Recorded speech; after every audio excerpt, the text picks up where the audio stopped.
Hallmark Hall of Fame is pleased to present the Gold Crown Collector's Edition of Harvest of Fire. After the movie, don't miss the exclusive behind-the-scenes film featured on this tape.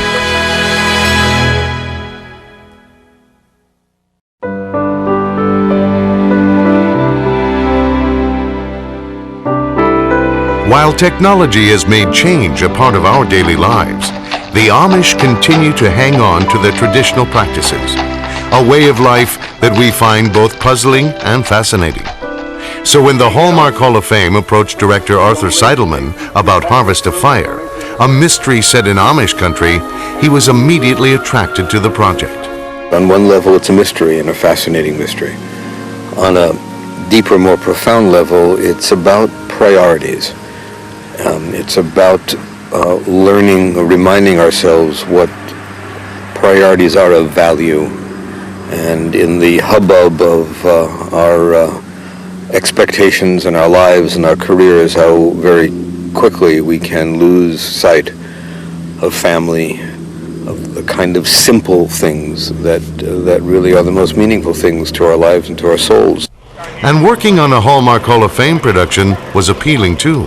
The marvelous things about Hallmark Hall of Fame films is that they entertain you and they also give you something to think about, and therefore they're the classiest films on television, and everybody in the industry knows that, and I think the public knows that too. Since I was a little girl, I've wanted to do a Hallmark Hall of Fame. I really haven't. I'm honored to be counted among those who have participated in Hallmark shows. I really am. Exposure to the Amish culture and values was an aspect of the film that cast members found especially appealing in their characters. What I'm learning is that I'm very attracted to their ideas, to their particular brand of spirituality. I'm seeing it demonstrated, the egolessness of these people. And it isn't that they don't have, it's not pride. We're not allowed to have some pride. But there is a oneness. It seems very real to me, this oneness that I've witnessed with each other, with the land, and with God. Well, they're an enigma to begin with. And by virtue of being an enigma, it's easy to pass judgment, make comments. And what she learns is, in their simplicity, there's a lot of benefits, a lot of advantages, and perhaps she can take some of their philosophy home with her. It's also about the difference between what we see on the surface of people and what they really are in their hearts. That sometimes we categorize people by their wardrobe, by their outward customs or habits, by certain labels we put on them. One of the challenges the movie makers faced was making sure their portrayals were accurate and avoided stereotypes. Since movies and television are not accepted by the Amish, they had no interest in taking part in the project. So the filmmakers turned to the Mennonite community, many of whom had been raised Amish, for technical advice. The costumes were authentic Amish styles and colors, made without buttons, zippers, or adornments by local Mennonite women. For Patty Duke, spending time with the costumers provided valuable background for her character, Annie. I'm still learning about Annie. When I read the script initially, I thought she was sort of this one thing, this sort of one-note nice lady. Not that there's anything wrong with one-note nice ladies, but I have found that there are many levels to this person, as there are with many of the women who are Amish, that we outsiders perceive to be just a costume. But the costume itself was important too. Patty Duke expressed it best when she said the cast felt a responsibility to the history and tradition that the clothing represented. By spending time with the women who were making her clothes, she picked up valuable insights for her performance. For example, she observed these women were not always serious as she had supposed. They had a sense of humor, and that became an important part of her portrayal of Annie. The role of a strong, self-sufficient woman like Annie Beeler came easily to Patty, but technical aspects of the character took some special effort.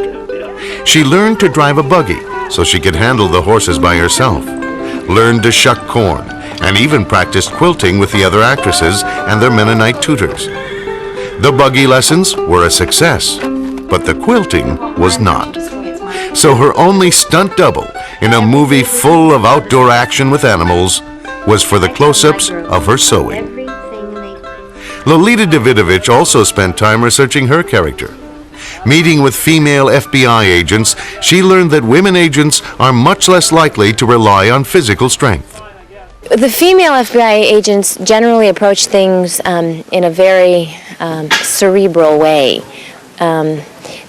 Their strength is mental, because oftentimes they lack in the physical strength as compared to a man. So Sally, she's very mindful that way, and hence she can be very cagey. She can get answers using various tactics.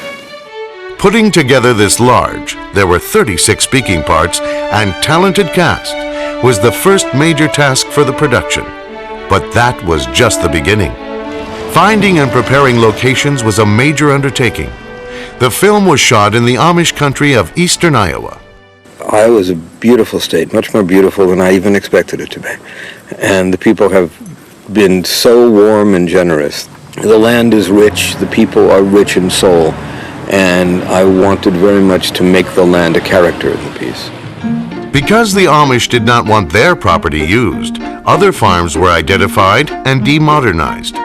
Power lines, electric lights, and telephones had to be removed.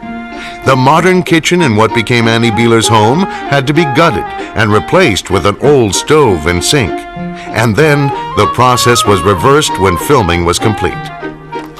Buggies, along with vintage farm equipment, had to be shipped in from all parts of the country, along with trained horses and their handlers. The large human cast, including hundreds of local extras, was nearly matched by the animal cast that included goats, chickens, cows, and the horses.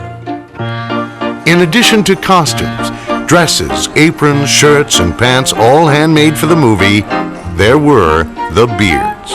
Literally hundreds of beards had to be applied one at a time to the faces of the male actors and extras. The biggest physical challenges, however, were the barn fires and the weather.